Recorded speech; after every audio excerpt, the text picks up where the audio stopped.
Yeah, thank you. Yeah, disappointed. I think the goals we concede, as we've kind of just rehashed in the changing room, very preventable. Some self-inflicted errors and some structural things and tactical things that we let ourselves down with. Not enough focus in the moment, not enough concentration, and from there we're chasing a little bit, but really really pleased with getting one just before halftime. Puts us in a really good spot. Felt like we were pushing the game, continued to push for a goal, and really took it to them in the second half. And then just didn't capitalize. Didn't find that goal to equalize. The late third one, again, inexcusable, kind of from a long ball, set play, long ball, and then kind of just a broken play. Didn't manage the second balls, and that third one kind of put it to bed. But somehow, a lot of good to take away. There are things we can build on. A lot of good with the ball, but as I'm sure the gaffer has highlighted, just it's not so much the football. It's not so much the things that are oftentimes more difficult to create and generate and find in a team. It's the duels, it's the aggression, it's the intensity, and a little bit more of that tonight. I think we come out on the right side. We'll go to Keith Richards, Team NBS Media. Hey, Keegan, good to talk to you. This week, or I'm actually four matches played. Does it start to feel like, including the preseason, things are getting more comfortable? It's just being used to kind of doing it naturally and not thinking about it on the pitch? Yeah, I think so. It is hard to believe. I don't know how many total weeks we're in, maybe 8, 9, 10. So still a limited time together, but I think we are pleased with the progress, especially the 2 home matches we've just come away from, and just the overall maturation and continuing to gel as a team, to continuing to try to find those partnerships and relationships and predicting how we move as a group, how we can better be better in sync. So yes, definitely starting to feel more natural.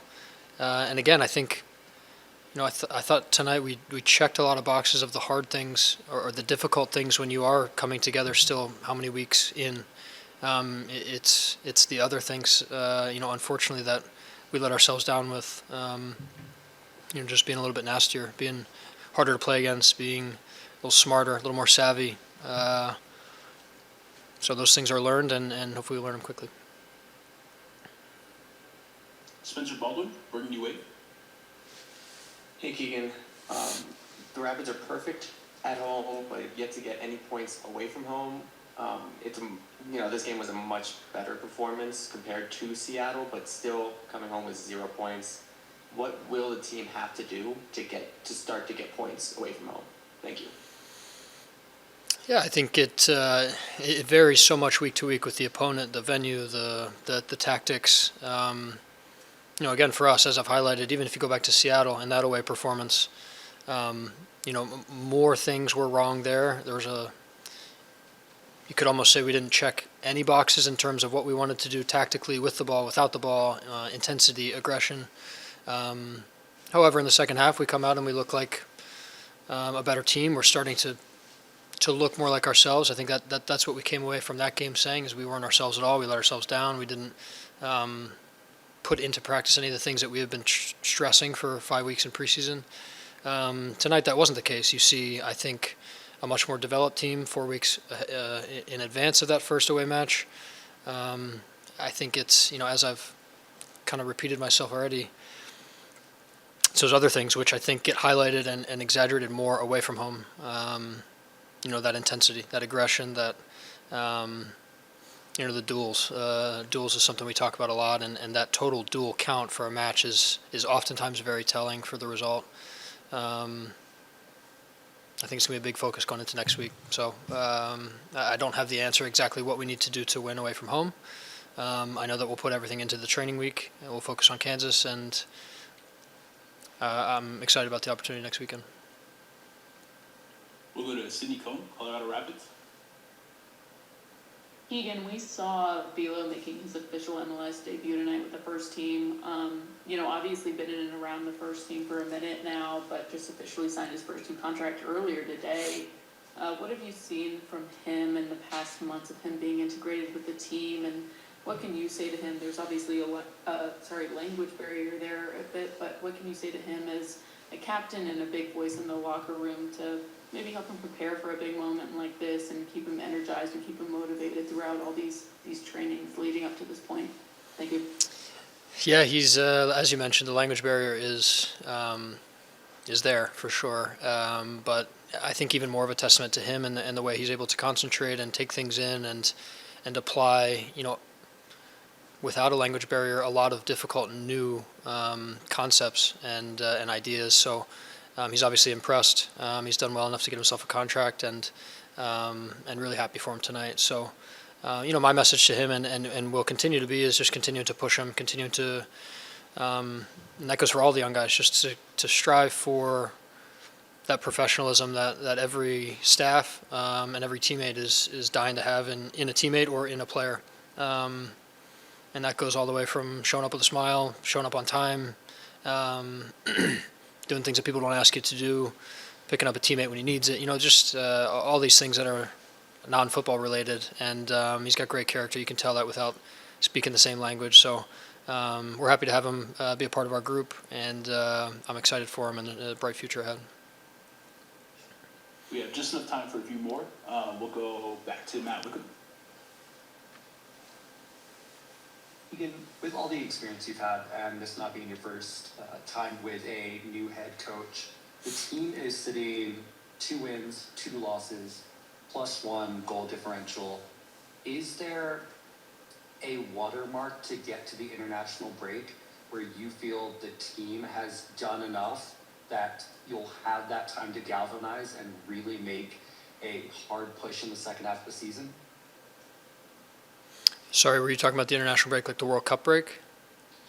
Yeah, sorry. The month off in the summer, is there a point you guys are trying to hit so that you'll really have the wind at your back as you head into the second half of the season?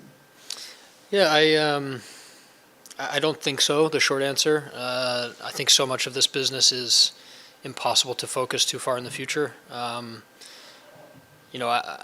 the next 6 days, it's going to be Kansas City, Sporting Kansas City, and that really consumes us. And for us to really look ahead at all, even more than I think for me, and for sometimes the way we set out plans and goals, we've broken this first 15 games before the World Cup into 5-game blocks. After we came away from the first 3 with 2 wins, we were chomping at the bit to win again at New York City and at Kansas City, go into that first 5-game block into the international break with 4 wins. Obviously now everything is into next week. Get 1 more win under our belt before the international break. We get some time off, and again, that's a time to regroup. That's a time to, as you said, galvanize, to refocus, to re-energize, and again, tonight is done. Next week, if we can get 3 points, we like where we're at. But as far as the World Cup break, like I said, it's difficult to think 15 games in. It's just never really a lens that we're looking through. However, I think as an estimate, we obviously want to be above the playoff line at that point. We want to be pushing for top 4. We want to be pushing for home playoff games, and that's, it's never easy to come from behind and chase points late. So every single week is going to matter. Every single week we're going to push for 3 points, and doesn't matter if we're at home or away. So sorry, not a perfect answer for what you were looking for, but we need all the points we can get, and we need all the points we can get coming into the World Cup break. We'll go to Keith Richards for the last question. Keegan, just wanted to ask, what's it like playing on that baseball field with the soccer pitch on it? I've never done it, but it looks a little awkward from our perspective watching on TV. Like, what changes about what you normally do when you have to play within those dimensions? Yeah, it's a challenge. Not more so for us than them. They're obviously quite good at it. They're good at home. They always have been. Lengthwise, the pitch is, I think, pretty similar to most. Widthwise, it's very narrow, so you end up getting a lot more duels. You end up getting a lot more throw-ins, set pieces. And then as far as just the orientation, the way that the stadium sits and the field kind of goes across the outfield, you've got sod over the infield. It's just a lot of different. It can be a little disorienting just with what you're used to feeling with fans kind of lining the field. They're much farther away. Your body shape can feel a little funny, but it's a unique setting. It's one that's got a lot of history in this country and in baseball. So it's always, as you get later in your career, you take in moments like this. Just pulling up to Yankee Stadium, driving through New York City, and staying at Central Park, and just all these little things that come with the job and the travel. It's very cool to experience, and would have liked to win here, but not easy, and they're very good here.